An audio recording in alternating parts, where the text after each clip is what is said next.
మహేశ్వరం నియోజకవర్గం BSP party MLA అభ్యర్థి కొత్త మనోహర్ రెడ్డి పెద్ద ఎత్తున ర్యాలీ చేపట్టి తన నామినేషన్ వేశారు. కర్మన్ ఘాట్ ఆంజనేయ స్వామి దేవాలయంలో ప్రత్యేక పూజలు చేసి నామినేషన్కి బయలుదేరిన కొత్త మనోహర్ రెడ్డికి మందమల్లమ్మ చౌరస్తా నుండి మహేశ్వరం వరకు అడుగడుగున ప్రజలు బ్రహ్మరథం పట్టారు. ఒగ్గుడోల్ కళాకారులతో బైక్ ర్యాలీ 2000 జనాభాతో నామినేషన్ వేశారు. కేఎంఆర్ మాట్లాడుతూ రాబోయే ఎన్నికల్లో మహేశ్వరం నియోజకవర్గం నుండి అత్యధిక మెజారిటీతో గెలుస్తామని ధీమా వ్యక్తం చేశారు. కాంగ్రెస్ బీఆర్ఎస్ పార్టీని ప్రజలు నమ్మే స్థితిలో లేరని పేర్కొన్నారు.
అండగుంటాడు సేవా అభివృద్ధిలోన ముందు ఉంటాడు. జనమందరం మెచ్చిన జననేత తానురా మహేశ్వరం గడ్డ మీద ఉదయించిన సూర్యుడా. కూడా నేను శిరస్సు వంచి వాళ్ళకు నమస్కారాలు తెలియజేస్తూ ఉన్నాను. మరి ఈరోజు ఈ యొక్క మహేశ్వరం నియోజకవర్గంలో మనం చూస్తూ ఉన్నాము, అవినీతికి పేరుగా అవినీతికి ఒక మచ్చలా ఉన్నటువంటి సబితా ఇంద్రారెడ్డి గారిని ఓడించి ఇలా మహేశ్వర నియోజకవర్గాన్ని కాపాడే బాధ్యత నేను తీసుకుంటానని చెప్పేసి ఇలా మహేశ్వర ప్రజలందరూ కూడా తెలియజేస్తూ ఉన్నాను.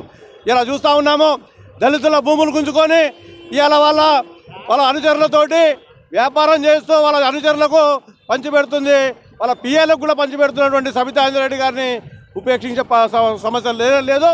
ఇక్కడ ప్రజలందరూ కూడా తరిమి కొట్టడానికి రెడీగా ఉన్నారు. దళితుల భూములు గుంజుకొని రియల్ ఎస్టేట్ వ్యాపారం చేస్తున్నారు. నాదర్గుల్లో 300 ఎకరాల పొలాన్ని మరి 50 ఏళ్ళ సాగు చేసుకుంటున్నటువంటి పేద రైతులు నాదర్గుల్లో పేద రైతులకు భూములు గుంజుకొని చేస్తున్నటువంటి సబితా ఇంద్రారెడ్డి నేను ఎమ్మెల్యే కాగానే ఆ భూములు మళ్ళీ గుంజి నా పేద ప్రజలకు పంచిపెట్టే విధంగా నేను చర్య తీసుకుంటానని చెప్పేసి సందర్భంగా తెలియజేస్తా ఉన్నాను. గతంలో మీ అందరికీ తెలుసు, ఒక సిబిఐ కేసులో ఒక అవినీతి మంత్రిగా ఇలా పేరుగాంచినట్టు సబితా ఇంద్రారెడ్డి గారిని అవినీతి పరురాలుగా ఇలా సుప్రీంకోర్టు కూడా ఇచ్చింది. మన ఒక నెల లోపల జైలుకు పోతుంది సబితా ఇంద్రారెడ్డి గారు.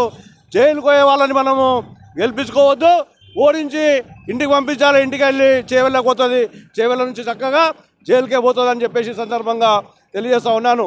ఇలా రేవంత్ రెడ్డి గారు కూడా ఓటుకు నోటు దొంగ, మరి అలా ఆ దొంగ మరి అలా కేఎల్ఆర్ దగ్గరికి వెళ్ళి ఎన్ని కోట్లు తీసుకొని ఇలా నువ్వు టికెట్ ఇచ్చినావు ఒకసారి చెప్పాలి నాన్ లోకల్ వాళ్ళకని చెప్పేసి రేవంత్ రెడ్డి గారిని అరాచకాలు రేవంత్ రెడ్డి గారి వసూలు చేసిన డబ్బులన్నీ కూడా బట్టబయలు చేసి మరి మీకు ఇక్కడ కాంగ్రెస్ పార్టీ వాళ్ళు ఎవరు నమ్మే పరిస్థితులు లేరు.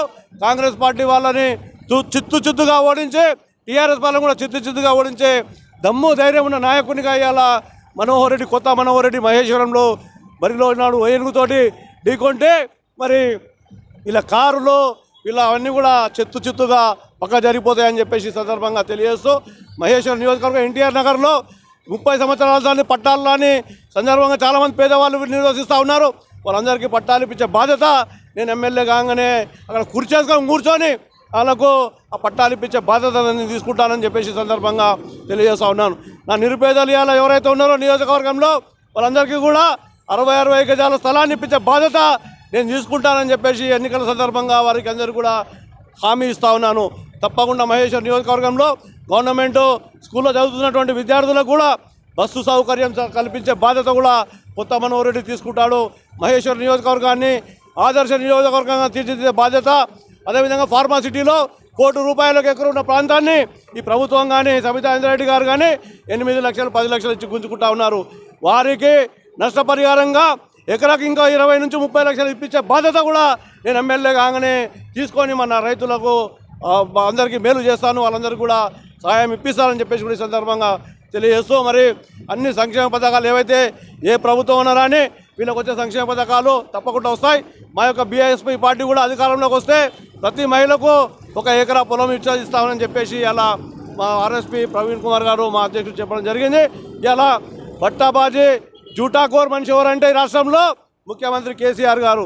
ఎందుకంటే నాకు దళిత సోదరులకు 3 ఎకరాల పొలం అన్నాడు, ఎంతమందికి మా మహేశ్వరంలో ఇచ్చామని అడుగుతా ఉన్నాను. ఇలా నిరుద్యోగ భృతి అన్నావు 3,000 రూపాయలు అన్నావు, 3 రూపాయలు ఇవ్వలేవు. ఇలా దళిత బంధు అన్నావు, ఎంతమందికి నన్ను మా మహేశ్వరం నియోజకవర్గంలో దళిత బంధు ఇచ్చినామని నేను ప్రశ్నిస్తూ ఉన్నాను. మొన్న అక్కడ హుజురాబాద్లో ఎన్నికలైతే 17,000 కుటుంబాలు దళితులు ఉంటే అందరికి ఇస్తావు, ఎందుకంటే అక్కడ నువ్వు ఎన్నిక గెలవాలి కాబట్టి. ఇలా మా మహేశ్వర నియోజక ప్రజలు ఏమి తప్పు చేశారు, ఏం పాపం చేశారు? మరి ఇలా నువ్వు దళిత బంధు ఎందుకు ఇవ్వలేవు?